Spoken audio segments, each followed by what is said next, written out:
Well, I guess it had to happen at some point, and that's the 23rd game of the season, and we've lost our unbeaten record. Pep was right, we were going to lose at some point. Despite all that, we still somehow nearly managed to turn it around and get something from that. But I'm not going to sit here and moan. I'm not going to sit here and point the fingers at everyone. I'm not going to sit here and say we were shite. I'm not going to sit here and moan about the future of the club. I'm not going to sit here and, you know, say this is it, the season's done now, this is it. Fuck that. I cannot be arsed. We've had an exceptional season so far, and this was the kind of game where I wish I'd just kind of stayed in bed, somehow found a way to sleep through it. We always go to Anfield and we always lose. It's just this weird curse, this weird hoodoo we have against playing against Liverpool at Anfield. I don't know why. I don't understand it. The signs of nerves were there from the kickoff.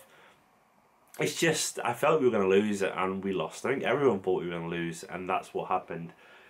It isn't the end of the world. It really isn't. It isn't a terrific, horrible thing to lose to someone like Liverpool at Anfield. It isn't.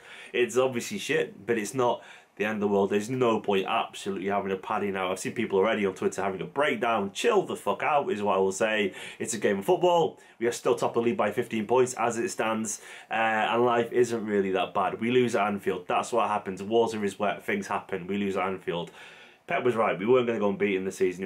It's genuinely like we got more chance to probably win the lottery. I don't know what the odds are, but it's so unlikely.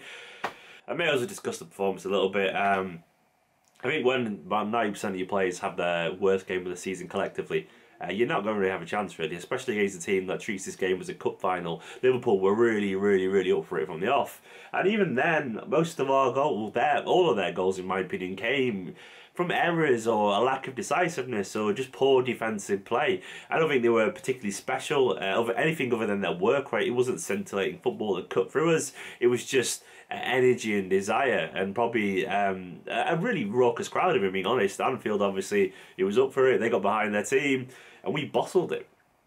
That was it. Fernandinho.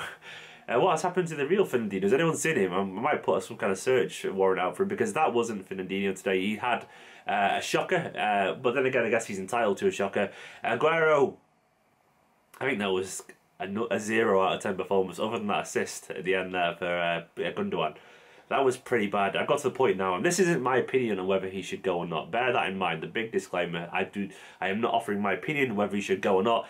I just don't think he will be here next season. I think City have accepted that, and I think it's likely that he won't be here next season. Now, I don't want to get into some Sanchez debate based around that. I don't even think Sanchez will be seen as a direct replacement either. I just think Aguero won't be here next season. And I think it's because he doesn't fit into the system fully well. And I think Guardiola and all the rumours, I think there is a semblance of truth there.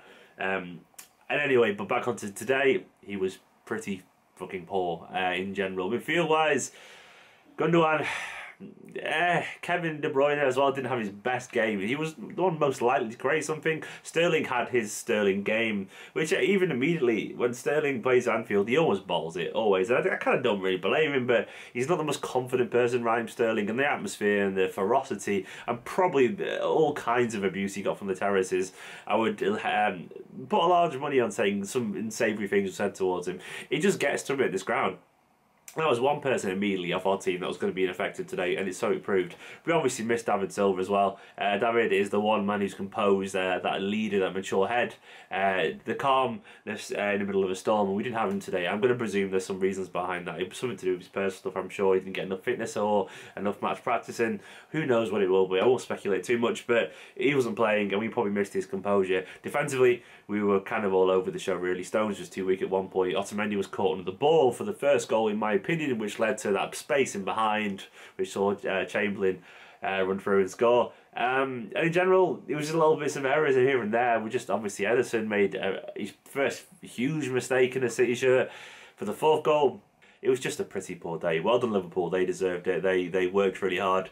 It was a kind of day to forget. I'm going to pretend this day didn't happen. I think you should all do the same. My advice for you all now is, after you watch this video, of course, turn off the internet. Turn off the internet and go and speak to your family. I don't know, go and speak to your family, go and get some fresh air, talk to your friends, turn off the internet, maybe play a game or listen to some music. Just don't worry about football. It isn't always that important, in my personal opinion. I'm not very good when we lose. I like to just pretend it doesn't happen. So I'm going to basically put my head down now, go away, I don't know, play a game or something like that, spend the evening watching a film, pretend it never happened, and then wait until the next game, which I'm sure we'll get some points there and we're sure we'll win. And that will just be another blip on a very successful journey that we're currently taking, in my personal opinion. Guys, do not worry too much. It's football. Sometimes we lose.